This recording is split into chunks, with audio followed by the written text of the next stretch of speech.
Bonjour à tous, bienvenue dans ce nouveau live Facebook. Tous les vendredis, je reçois un salarié d'Enfants du Mékong. Ça s'appelle l'invité du vendredi. Et aujourd'hui, nous avons le plaisir d'avoir Antoine avec nous.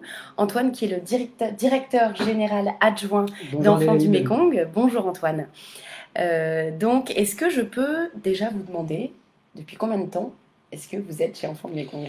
Eh bien, ça fait à peu près 20 ans que tout le monde me supporte ici à Enfants du Mékong.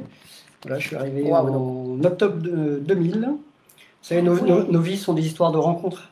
Et j'ai croisé Yves Maudre à un mariage en août 2000. Yves Maudre qui était l'ancien directeur général.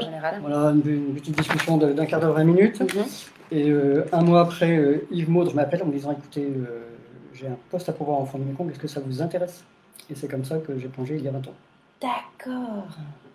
Et donc, vous êtes arrivé ici, vous êtes arrivé à quel poste? Alors, je suis arrivé à mi-temps sur un poste de directeur administratif et financier, qui était une création de poste.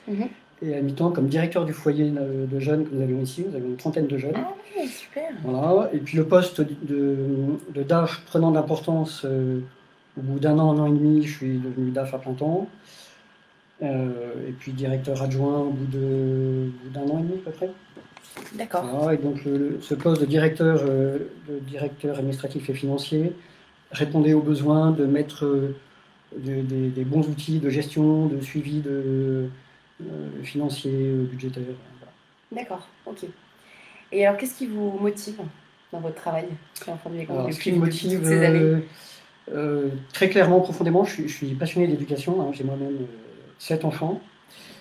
Voilà, ce qui est passionnant en Enfants du Mékong, c'est le fait d'accompagner des jeunes de familles très pauvres et par l'éducation de leur permettre de sortir de la très grande pauvreté et en restant chez eux. C'est ça la force d'Enfants du Mékong.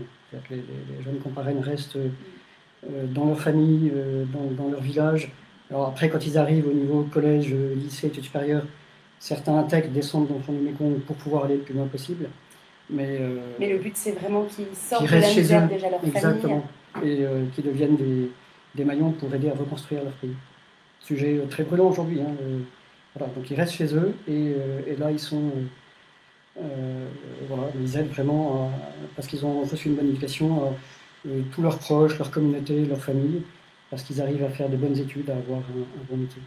D'accord, ouais, donc ils font bénéficier vraiment beaucoup plus de monde, et non seulement eux qui sont aidés, mais bien sûr, soutien aussi beaucoup autour. Tous leurs proches. Et alors du coup, vos missions dans votre poste ont plusieurs aspects. Donc il y a un aspect plutôt administratif, un aspect financier. Voilà, je dirais que si je peux résumer en un mot, je suis un peu le garant de la bonne utilisation des fonds et de la transparence financière d'Enfants du Mékong. Donc je travaille beaucoup sur les sujets de finances, budget, les sujets fiscaux, les sujets juridiques de plus en plus importants et en France et dans nos pays d'action. Je travaille aussi sur pas mal sur l'action Asie aussi. Je vais 2 fois par an en Asie. C'est important pour vous de suivre? Ah oui, c'est très important de rester très au contact de notre action. J'ai pas mal travaillé sur la formation intégrale. Là, en ce moment, je travaille sur une charte de protection de l'enfance. Voilà, je travaille aussi je suis assez impliqué sur les sujets informatiques. D'accord. Voilà, j'ai des formidables adjoints, Benoît, Guillaume, Charlotte, qui travaillent vraiment tout ça. On va reprendre un peu point par point. Donc du coup, la transparence financière de l'association, ça c'est un gros plus pour Enfants du Mékong. Ce qui est très important, c'est de donner confiance à tous nos parrains et donateurs. Pour ça, on est... Comment les rassurer, du coup? Alors, je dirais un des gros points qu'on a mis en place il y a 8 ans, c'est qu'on a été labellisé par l'Institut IDEAS, voilà, donc qui délivre un label de bonne gouvernance, bonne gestion, transparence financière, suivi de l'efficacité de l'action. C'est vraiment un œil extérieur qui donne son avis sur... Exactement, de façon très objective, sur la base d'un référentiel de 120 critères. Et on repasse, je dirais, le label est remis en jeu tous les 4 ans. Ah oui. Donc on a fait passer là, en 2019, à nouveau à la moulinette. C'est 120 critères, mais c'est très intéressant en fait. Très intéressant parce que d'avoir un œil extérieur qui qui évalue nos pratiques et puis qui nous fait de l'accompagnement aussi sur des pratiques qui peuvent être améliorées. Voilà, je vois par exemple en 2011, quand on a été labellisé pour la première fois, un des sujets principaux, ça a été la mise en place d'une cartographie des risques que nous n'avions pas. Voilà. Sinon, c'est vrai que globalement, nous avons des bons outils internes qui nous permettent un bon suivi des dons, les dons qui nous sont confiés. Voilà, de faire une bonne traçabilité des dons entre le donateur et puis la destination finale. Alors justement, comment rassurer quelqu'un qui donne, quelqu'un qui parraine chez Enfants du Mékong? Comment est-ce que nous, on gère l'argent une fois qu'il arrive? Sur le terrain? Oui, sur le terrain, et puis en France, comment est-ce qu'il est géré? Le taux de mission sociale? Alors, le taux de mission sociale, nous avons un taux de mission sociale qui est de 85%, donc qui comprend tous les fonds que nous envoyons en Asie, et également, je dirais, tout ce qui est animation et suivi des parrainages et des projets de développement. Voilà, c'est un très bon taux. Nous avons en gros 5% de frais de fonctionnement et 10% de frais de recherche de fonds. Les gens extérieurs, par exemple IDEAS, effectivement, nous a beaucoup félicité pour ça. Le taux assez faible de frais de recherche de fonds, c'est dû au fait que nous faisons peu de grandes campagnes d'appel à dons qui coûtent très cher. On n'affiche pas des publicités dans la rue. Enfants du Mékong est une très... Enfants du Mékong est une très grande famille. Vous apprenez peut-être beaucoup. Voilà. Et du coup, on marche beaucoup par le bouche à oreille. Les amis de nos amis peuvent devenir des amis, des parents, des donateurs. Et ça marche très bien comme ça. Quelqu'un qui fait un don de 100 €, pardon, je vous la parole, 85 €, 85,10 €, vont sur le terrain en Asie. Exactement, vont sur le terrain et pour le suivi de l'animation de notre action. De notre action sur le terrain, d'accord. Ok. Vous avez aussi beaucoup travaillé sur la formation intégrale. Oui, c'est un sujet passionnant qu'on a mis en place il y a une dizaine d'années. L'idée, c'est de former nos jeunes dans leur intégralité, pas seulement en faire des bons techniciens avec un bon métier, ça c'est un préalable bien sûr, mais aussi prendre en compte toute la composante de ce qui fait un homme ou une femme. Je dirais, ça repose sur 3 piliers. Le premier pilier, c'est qui suis-je. On a besoin de savoir qui on est, notamment quels sont nos talents. Nos jeunes viennent de familles extrêmement pauvres et très souvent personne n'aura jamais dit tu as des talents et donc tu es capable de faire des choses merveilleuses. Donc le premier sujet, premier pilier, c'est de les aider à se connaître, à découvrir leurs talents. Deuxième pilier, c'est l'ouverture au monde. Une fois qu'on sait qui on est et quels sont nos talents, on est capable d'avoir des relations, de poser des relations justes avec les autres, d'avoir une vie sociale. Nous sommes tous faits pour avoir une bonne vie sociale. Et le troisième pilier, c'est s'impliquer dans la société.